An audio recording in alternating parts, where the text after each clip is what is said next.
Tapi kalau kita pindahkan dalam satu lembar kanvas ini, menarik untuk kita lihat. Dan ini bisa kita update kapanpun, gitu. Tidak harus dikit-dikit ngerubah ke laptop, dikit-dikit ngerubah ke HP. Kalau nggak punya laptop, masa ngetik ngedit-ngedit di HP? Kan bisa. Kita kerjain beli post-it warna-warni, ini bisa kita ganti. Atau bisnis plan versi bulan apa, misalnya awal tahun. Misalnya nanti 3 bulan ke depan mau kita modifikasi, kita tambahin, beli lagi karton lagi, bikin lagi kanvas seperti ini, direvisi, diupdate lagi, diperbaharui.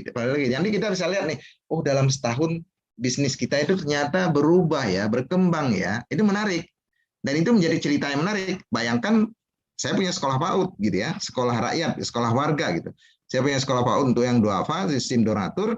Saya itu kalau ketemu mana anak terus bingung suruh ngajar, gimana cara ngajar ke anak-anak. Nah, oh ternyata ada teknik. Salah satunya adalah bermain kertas dan warna. Nah, ini sedikit cerita ya. Nah, sekarang ada bisnis model. Nah, kalau yang di Bogor, Jabodetabek pernah dengar nih sayur box. Ngapain sih sayur dibungkus di plastik, dimasukin kardus, dikirim ke konsumen. Nah, yang jualan, yang punya bisnis sayur box ini, dia nggak pernah produksi sayur. Dia hanya beli kotak, nge-branding doang, masukin ke kardus, dikasih labelnya sayur box. Nah, yang dia bangun adalah apa? Jaringan penjualan toko online saja atau marketplace-nya. Nah, siapa yang bisa jualan? Yang bagaimana dia mendapatkan produknya ya dia bermitra dengan petani. Makanya perlu petani itu mitranya, peternak. Dia perlu toko online, perlu perkebunan, perlu bank untuk modal gitu kan. Terus dia jual kemana? Nah, sayur box ini lahir dan besar itu ketika pandemi. Karena apa? Orang nggak keluar rumah, berarti rumah tangga. Restoran nggak boleh buka, dine in nggak boleh makan di tempat. Restoran, catering harus nggak boleh prasmanan, semua harus di box, kirim gitu kan. Kafe juga begitu, delivery order gitu kan, atau online gitu. Hotel juga segitu, nggak boleh gelar prasmanan juga dan sebagainya, ada semua. Jadi semua orang serba harus ada packaging yang aman, menghindari apa istilahnya pencemaran virus COVID gitu. Jadi akhirnya viral dan sayur box ini jadi nyaman, beli dalam satu kardus ada bawang sekian dan ini sekian dan sekian, dan ternyata dia bisa kasih diskon free ongkir. Padahal harganya sudah dinaikin, tapi orang di tengah pandemi males ke pasar becek, nggak berani keluar, nggak berani beli sayur di tukang gerobak yang jalan karena takut tertular COVID sama mamang sayurnya. Akhirnya di tengah pandemi dia mengeruk keuntungan. Nah, apakah sekarang bisnis ini masih bagus? Belum tentu. Bapak Ibu bisa buka atau searching website tentang sayur box ini. Nah, oke. Nah, saya masuk nih. Ini saya buka nih ya. Silakan kalau Bapak mau screenshot apa. Ini bisnis saya. Tapi belum saya update nih Bapak Ibu sekalian setelah pandemi. Ini saya bangun waktu sebelum pandemi dan ini saya coba beberapa. Coffee shop saya ya. Nah, itu ngopi di tepi sawah ini. Nah, segmen saya siapa? Karena saya jual di IPB, saya punya potensial customer itu 10.000 mahasiswa dan karyawan, pegawai, dosen dan seterusnya. Ya, saya pilih dosen masih aktif, dosen, pegawai, kemudian organisasi mahasiswa, organisasi ini anak kos, anak SMA, SMK, radius 5 kilo, ojek online, pelaku UMKM, mitra bisnis startup. Nah, kenapa saya milih customer seperti ini? Karena saya menawarkan di value proposition saya apa? Di nomor 2 itu. Saya menjualkan fasilitas kafe yang nyaman buat nongkrong, meeting, gathering, dan ngerjain tugas bagi mahasiswa.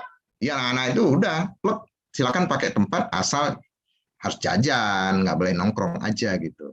Nah, beda dengan Kosindra. Kosindra punya restoran, makan ayam, chicken, dan es teh, itu nggak boleh lama-lama katanya. Kalau kelamaan nanti nggak penjualannya sedikit. Nah, kalau saya konsepnya adalah kafe. Kenapa harus kafe? Karena di situ saya ada sharing edukasi bisnis bagi komunitas. Nah, jadi segmen 1 sampai segmen sekian itu pasti terkoneksi dengan bisnis saya gitu. Nah, saya ada launching produk, ada sharing. Ini biasanya dulunya saya lakukan di kafe hal-hal seperti ini. Nah, sekarang karena nggak bisa ketemu, ya kita sharing online dan kita udah kenal platform Zoom. Nah, penjualan online kerjasama maksudnya. Nah, sampai saya apa sih yang saya dapat gitu kan? Penjualan langsung di kedai, minuman dan makanan ringan. Penjualan online, GoFood, GrabFood, sekarang ada ShopeeFood. Penjualan produk retailer, ada yang bantu jualan kopi botolan, kopi literan, kopi itu untuk catering gitu. RTD, kopi RTD ready to drink, dan penjualan paket catering, meeting dan gathering, jasa edukasi bisnis kopi dan pengembangan bisnis, kerjasama outlet Coffee Express. Nah, dulu sempat saya buka, udah sampai ke Jakarta. Nah, kemudian kita buka kerjasama dengan Ghost Kitchen. Ghost Kitchen itu dia dapur hantu di rumah, bisa pesan kopi botolan. Gitu. Oke, ya biaya apa yang dikeluarkan seperti itu kira-kira. Nah, kemudian, Bapak Ibu sekalian, kalau ingat saya, doakan saya ya. Pada kesempatan ini doakan saya agar saya bisa mewujudkan mimpi ini. Dan silakan Bapak Ibu yang pernah mengikuti Zoom ini suatu saat bisa ingin berkunjung ke kedai kopi saya. Kedai kopi saya itu, Bapak Ibu, ini saya tunjukkan dengan pointer. Nah, kedai kopi saya ini sederhana yang terlihat nih. Ini tembok nggak jelas ya kan. Ini cuman kayak gini aja. Ini keluarga saya. Nongkrongnya kedai kopi kecil seperti ini. Nah, di depan kos-kosan ada 28 kamar. Nah, di sebelah kirinya sawah seperti ini. Cita-cita saya itu ingin mendirikan kopi shop di tengah sawah seperti ini. Agar apa? Ada cewek cantik yang nongkrong selfie di kedai kopi saya. Itu apa? Biar viral dan menarik. Nah, ini adalah obat stres saya. Nah, bagaimana saya mewujudkan mimpi dan passion saya sebagai pebisnis. Apa yang kita lakukan di bisnis saya itu untuk meramaikan, untuk mempertahankan customer, ada sekitar follower Instagram. Silakan Bapak Ibu nanti follow ya. gebrak.bgr Instagram kami. Di situ bisa melihat ada 1.500 follower itu bukan follower yang kami beli itu. Tapi itu adalah customer atau relasi kami yang dari dulu kami merintis itu setia untuk bersama-sama berkumpul. Apa yang kami lakukan sekarang setelah dibebaskan PKM? Kami ngobrol, ada talk show. Kami ada akustik ya. Judi, Jumat komedi, sakustik, Sabtu akustik, misi, Minggu diskusi gitu. Nah, jadi nanti diskusi di online seperti ini biasanya saya lakukan di kedai sekalian meluncurkan launching produk dan rekrut reseller. Jadi sambil ngopi di tempat saya harganya cuma 8.000, 10.000, 12.000 sampai kenyang 25.000 bisa dapat edukasi bisnis dan bisa dapat peluang bisnis, belajar digital marketing bersama SKI nanti offline sekalian. Ada mitra atau startup binaan kami yang bisa nanti launching produk di situ. Kalau mau jadi reseller, silakan daftar jadi reseller. Nah, itulah konsep bagaimana kami mewujudkan mimpi dan passion ini, kopi edukasi, ngopi di tepi sawah. Nah, ini model bisnis yang saya lakukan. Apa yang saya alami, ini saya ceritakan. Nah, kemudian, Coach Indra masih ada waktu, Coach? Waktunya udah 21, Coach. Oke, sedikit lagi ya. Ya, sedikit. silakan. Terakhir. Nah, karena kita janjikan awal bagaimana sekarang model bisnis yang panjang dan rumit yang saya ceritakan bagi Bapak Ibu yang pertama sekali mungkin sudah berasap-asap ya, belum bisa mencerna. Nah, sekarang kita masuk bagaimana mengkomunikasikan satu lembar BMC itu kepada mitra kita. Saya tidak sebut mitra itu sebagai investor, tapi mitra Bapak Ibu sekalian itu bisa supplier, produk, bahan baku, atau barang yang Bapak Ibu mau jual kalau belum produksi, bisa supplier, bisa buyer, bisa investor, bisa pendampingan. Bapak Ibu sekalian bisa daftar jadi member SKI. Kami sudah ada 4 grup ya, Coach Indra ya. Total 4 WA grup itu target kami dalam bulan November itu ada 1.000 member SKI ini yang join yang bisa mendapatkan fasilitas gratis bersama SKI. Nah, jadi pendampingan juga mitra. Bapak Ibu pengen belajar bisnis, tapi mahal kalau ikut training kan. Nah, bisa belajar bersama SKI, bisa konsultasi sama Coach Indra yang sudah sukses mungkin 15 tahun yang lalu. Nah, apa yang kita persiapkan ketika kita presentasi dulu? Presentasi itu Bapak Ibu sekalian harus ketemu, ngobrol BMC selembar di kedai kopi. Kemudian kita harus ngajak meeting di kafe-kafe. Sekali neraktir habis 500.000, kapan dapat mitranya gitu, duitnya aja udah keluar 500.000. Nah, sekarang ternyata kita bisa pitching lewat Zoom meeting. Kalau timbul kepercayaan tadi, kolaborasi tadi apa? Timbul trust gitu. Ya. Nah, jadi bisa pertama kita Zoom meeting dulu, terus besok kita ajak presentasi di kedai kopi dalam suasana santai di weekend. Nah, kapan-kapan kita dalamin nih, serius dia kerjasama, baru kita ceritakan isi dapur kita. Nah, apa yang kita presentasikan kepada mereka? Nah, bagaimana caranya? Apa yang harus kita persiapkan? Persiapkan presentasi yang bisa kita sampaikan dalam waktu singkat 5 menit. Nah, istilahnya disebut ada pitch deck ya. PPT singkat yang menarik. Kemudian siapkan display produk yang menarik. Produk yang sudah terjual, terbukti terjual ya. Nah, bagaimana Pak kalau produk saya masih baru, belum terjual? Nggak apa-apa. Berarti yang kita pitching adalah mitra buyer baru. gitu ya, untuk produk baru. Tapi kalau produk untuk pengembangan, kita harus buktikan produk yang sudah best seller. Misalnya yang kita tunjukkan, jangan nunjukkan yang tidak best seller. Kemudian laporan keuangan, siapkan. Laporan keuangan kita setahun, kalau sudah lebih dari 3 tahun, berarti tahun pertama, tahun kedua, tahun ketiga bisa kita perbandingkan. Tapi ingat, laporan keuangan nggak boleh ditunjukkan kalau belum deal kerjasamanya. Nah ini pesan nih, kalau presentasi oke, kita tunjukkan, display produk oke untuk meyakinkan. Tapi laporan keuangan kita tunjukkan deal setelah deal. Nah rencana pengembangan bisnis nggak boleh ditunjukkan juga kalau sudah perjanjian kerjasama atau jangan MOU, sekarang perjanjian kerjasama ya. Nah, itu baru kita buka gitu rahasia itu. Oke. Nah berikutnya adalah, nah saya terinspirasi, tapi saya menggunakan smartphone bukan iPhone ya. Tapi nggak apa-apa lah. Saya terinspirasi dengan metode pitching Steve Jobs ini. Pertama, yang terpenting Steve Jobs ini maknanya ada di nomor 5.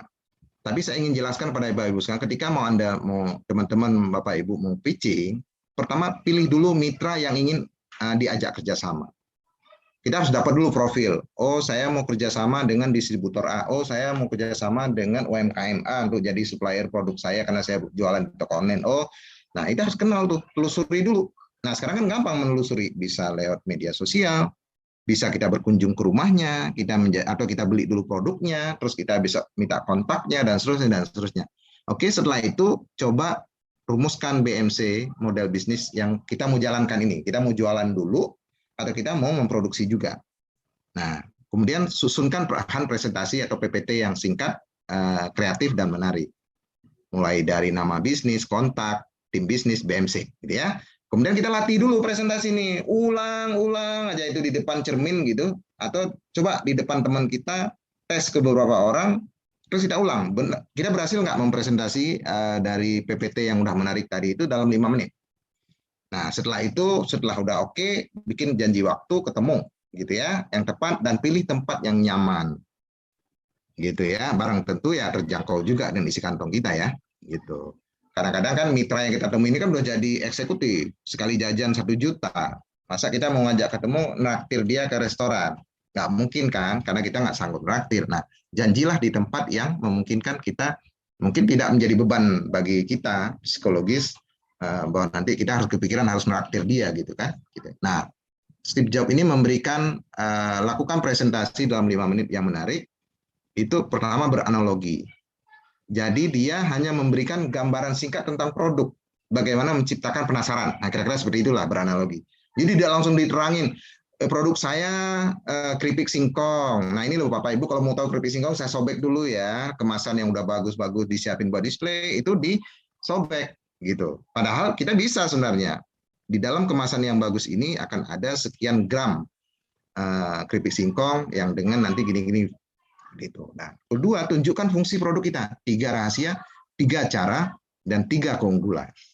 Nah, kemudian tampilkan gambar, sedikit tulisan ya, lebih komunikatif dengan gambar, tapi kita harus bisa membandingkan apa bedanya produk kita. Nah, tadi value proposition. Apa beda produk kita dengan pesaing 1 atau pesaing 2, pesaing 3. Nah, sekalian memberikan gambaran analisis kompetitornya seperti apa. Nah, terus yang berikutnya adalah kita menjelaskan data dan fakta yang gampang dipahami. Misalnya, produk ini itu diminati dan dibutuhkan oleh konsumen diabetes, misalnya gitu ya. Atau produk ini dibutuhkan oleh sekian banyak tamu wisata di Sian. Produk kita di ini. Nah, itu kita harus bisa menjelaskan data dan fakta yang sesuai gitu ya, nggak asal ngecap gitu. Kemudian di ujung akhir kasih dia surprise. Ini kalau menurut Steve Jobs, dia tidak mengeluarkan dulu Apple yang tipis itu, apa istilahnya MacBook ya, MacBook yang tipis itu di saat dia mempresentasi, tapi dia keluarkan sambil dia memperagakan bagaimana dia mengeluarkan MacBook dalam amplop, menunjukkan betapa MacBook itu tipis gitu kan. Nah, kita bisa juga.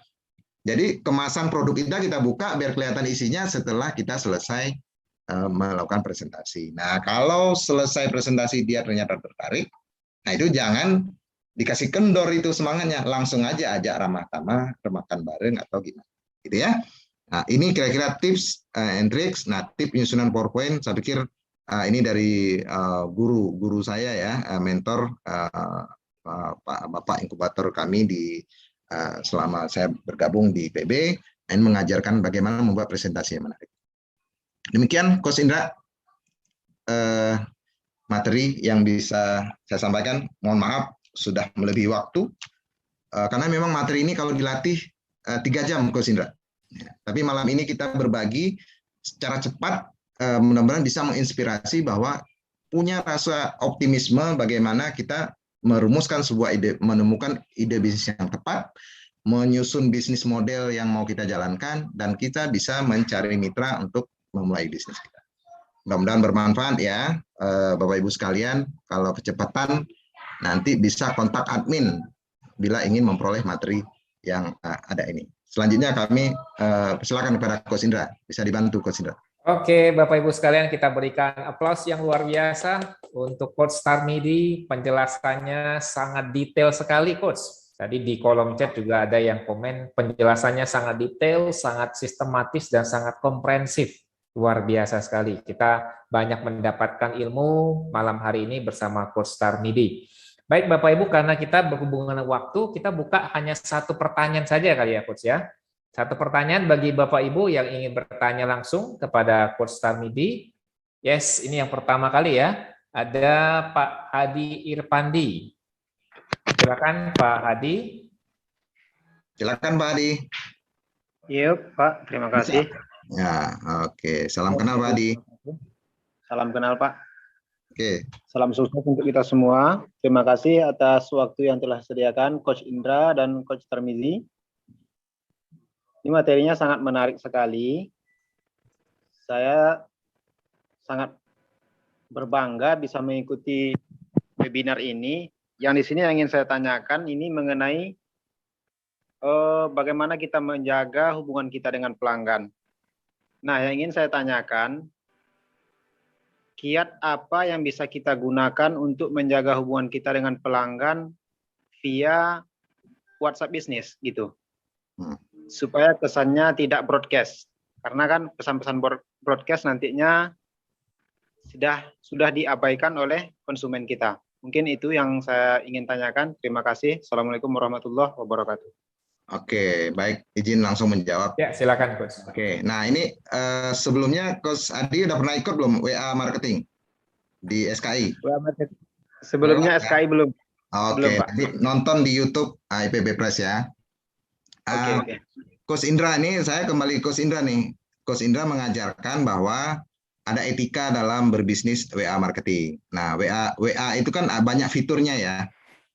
Kita bisa japri, kita bisa broadcast, kita mengirim ke banyak orang sekaligus, tapi dalam bentuk japri, ya kan? Tapi dengan syarat harus tersimpan kan kontaknya di kita.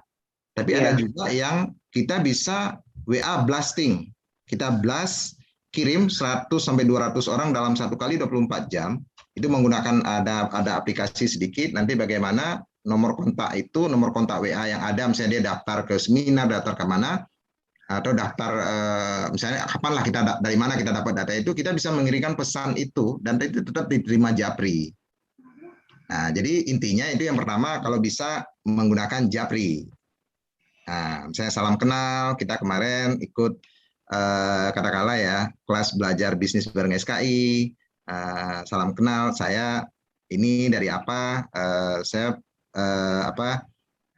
boleh memperkenalkan produk. Mungkin jangan langsung ke hard selling ya. Kalau udah memperkenalkan produk itu, tapi nyapa aja dulu. Tapi kalau direspon, selanjutnya bisa dilanjutkan chat berikutnya kan. Tapi chatnya kan sudah japri kan. Sudah ya. Terserah kita tadi kita mau kelola broadcast itu kan siaran baru ya. Kalau di fiturnya WhatsApp itu. Nah, siaran baru kalau yang non bisnis ya. Kalau WA bisnis kan belum begitu. Ini Coach Indra nih pakarnya. Nah, di situ kita bisa grup itu permanen di kita, tapi kita setiap mengetik di grup itu otomatis terkirim ke semua kontak yang tersimpan di kita. Itu kalau WA broadcast atau siaran baru. Tapi kalau kita ingin menge-share, halo, selamat pagi, apa kabar teman-teman semua, gitu kan, teman-teman. Tapi kan kita udah tertarget nih, di grup ini komunitas apa, di grup ini komunitas apa, di grup ini komunitas apa. Nah, kalau udah kenal sama kita deket, apalagi kita jadi members itu lebih nyaman. Kuncinya tidak spam. tidak spam. Kalau kata Coach Indra itu jangan ngeposting istilahnya gimana kita jualan nggak kerasa kita jualan, gimana sih, seperti apa caranya, dan tidak spam. Kita sedikit-sedikit posting yang nggak penting, atau kita seakannya hard selling. Kesannya hanya kita doang yang bisa jualan di grup itu, orang lain nggak bisa jualan. Itu yang ada kenyataannya anggota grup keluar karena ketidaknyamanan karena kita nyepam, kan seperti itu. Nah, kalau Coach Indra itu kuncinya apa? Kalau dia sudah pernah beli produk Yorti, itu testimoni. Kita menyapa, terima kasih apakah Ibu sudah terima, misalnya kita ngirim barang, kita menyapa kan, apakah produknya sudah diterima Ibu? Oh sudah, apakah produknya dalam kondisi baik diterima? Iya. Bagaimana rasanya Ibu? Dan seterusnya lah. Ujungnya kita ingin mendapatkan feedback kan. Lama-kelamaan kita tanya kembali, Bu, misalnya kita ke depan, kita sapa lagi, kalau dia jadi mitra, gampang. Kalau Coach Indra ada 100 outlet di Indonesia, gampang. Ya, sudah ada grup mitra gitu kan, gampang kan, tinggal komunikasi. Tapi kalau dia untuk repeat order kan, kita bisa kita tawarkan kembali. Dengan kita menjaga intens komunikasi kita dengan dia. Tapi kalau dia respon, kalau nggak respon, ya kita tidak memaksa. Kita kan bisa melakukan promosi dengan banyak cara gitu kan. Kemudian ya berikutnya, kalau dia udah jadi pelanggan, beli kembali, nah sudah jadi pelanggan, nah itu menjaga hubungan dengan pelanggan, ya bisa. Kalau Coach Indra itu hafal dia, kapan saya ulang tahun, terus kalau saya mau lebaran, atau kapan, itu pasti dia ngasih. Pak Tarmidi tiba-tiba surprise, ini ada hadiah lebaran ya, ini ada hadiah ulang tahun ya. Walaupun saya ditraktir dengan produknya itu, tapi kesannya luar biasa. Dan apapun makanannya, minumannya, kalau di sekitar dermaga itu Yorti. Coffee shop saya aja nggak mampu ngalahin bisnisnya Coach Indra ini di Dramaga gitu kan, karena produk beliau itu sudah melekat di apapun makanannya, minumnya Yorti gitu. Nah kira-kira seperti itulah Pak Adi ya, singkat cerita ya, nanti kita bisa diskusi lebih lanjut. Oke, makasih Coach. Oke, terima kasih Pak Hadi atas pertanyaannya. Semoga jawaban yang diberikan oleh Coach Tarmidi berkenan. Oke, Coach Tarmidi dan Bapak Ibu teman-teman sekalian, kita boleh berikan aplaus sekali lagi untuk Pak Tarmidi. Coach Tarmidi luar biasa menyampaikan materi yang sangat komprehensif sekali pada malam hari ini. Karena berhubungan dengan waktu, Bapak Ibu, ini adalah akhir dari pertemuan kita pada malam hari ini. Jangan lupa minggu depan kita kedatangan tamu spesial Bapak Ibu sesuai dengan request dari Bapak Ibu. Kita akan membawakan materi bongkar rahasia Facebook dan Instagram.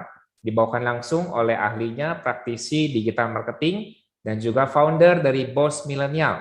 Ini adalah partnernya dari Mbak Sari Fauzia, yang beberapa waktu lalu membawakan materi mengenai TikTok marketing, yaitu Coach Ferdi Chow. Pastikan Bapak Ibu, teman-teman sekalian hadir dan undang teman-teman sebanyak mungkin supaya bisa mendapatkan manfaat yang luar biasa dari belajar bisnis bareng SKI.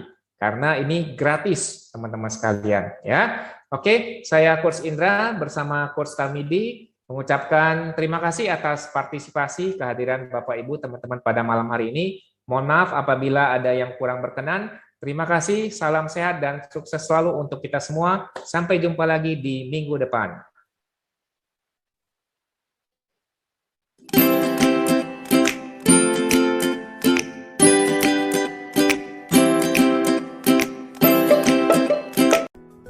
Terima kasih teman-teman yang sudah menonton video ini.